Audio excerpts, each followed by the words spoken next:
Halo teman-teman, kembali lagi di Belajar Online Statistika. Pada kesempatan kali ini kita akan membahas tentang pengujian hipotesis, khususnya pengujian proporsi. Yang akan dibahas adalah pengujian hipotesis untuk proporsi. Hipotesis adalah pernyataan tentang populasi. Pengujian hipotesis merupakan metode untuk mengambil kesimpulan tentang parameter populasi. Ada dua jenis hipotesis, hipotesis nol atau H0 yaitu klaim yang ingin ditunjukkan salah, dan hipotesis 1 atau H1 yaitu tandingan atau alternatif dari H0.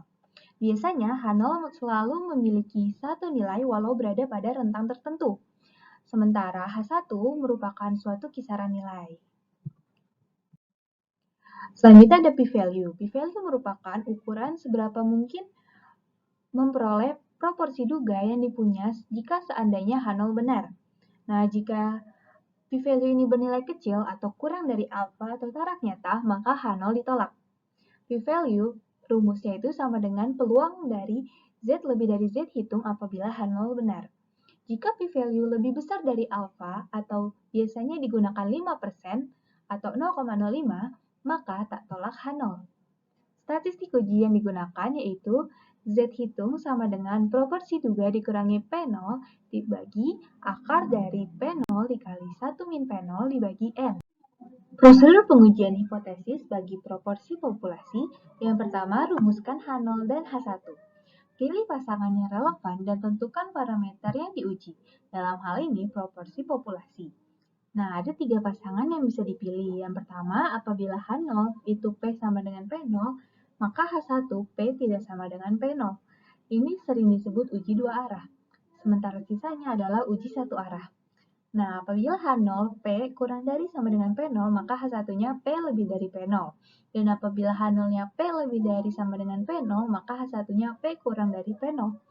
Yang kedua, tentukan statistik dari parameter yang diuji, yaitu proporsi duga, serta sebaran penarikan contoh bagi statistik tersebut.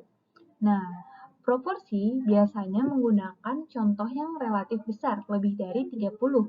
Maka dari itu, sebaran penarikan contohnya adalah sebaran normal. Prosedur pengujian hipotesis yang ketiga yaitu menentukan tingkat toleransi yang akan digunakan. Semakin kecil alfanya yang dipilih, maka peluang menolak H0 semakin kecil. Biasanya digunakan alfa 5% atau 1%.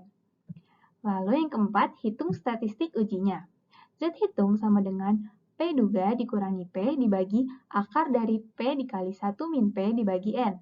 Nah, karena H0 itu P sama dengan P0, maka Z hitung menjadi sama dengan P duga dikurangi P0 dibagi akar dari P0 dikali 1 min P0 dibagi N.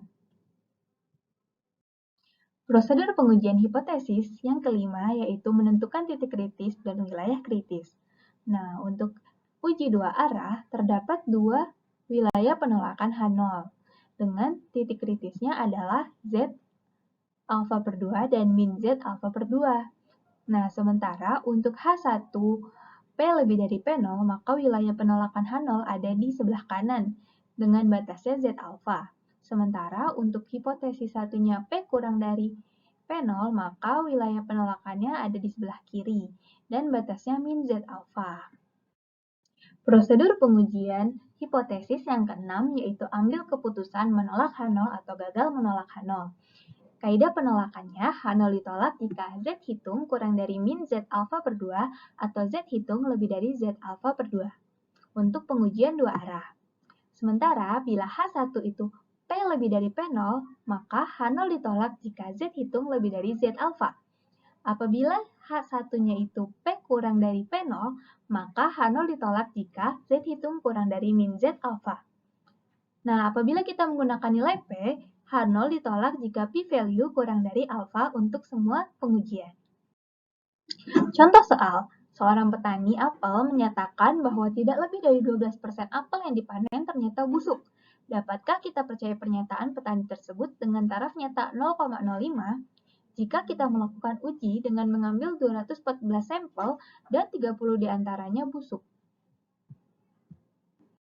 Penyelesaian diketahui proporsi duga sama dengan 30 per 214.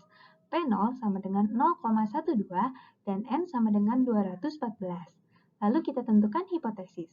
H0 P kurang dari sama dengan 0,12 versus H1 P lebih dari 0,12. Lalu hitung statistik ujinya. Z hitung sama dengan proporsi duga dikurangi P0 dibagi akar dari P0 dikali 1 min P0 dibagi N.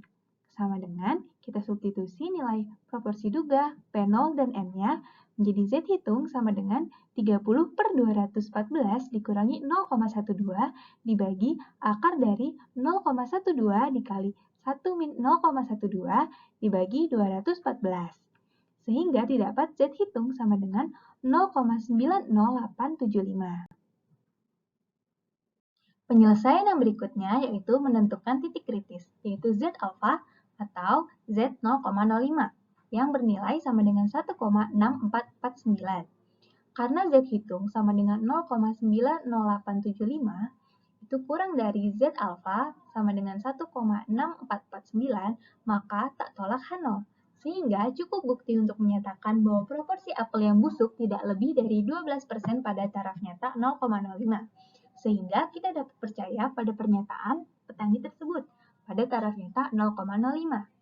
Sekian yang bisa aku sampaikan. Tunggu video berikutnya ya.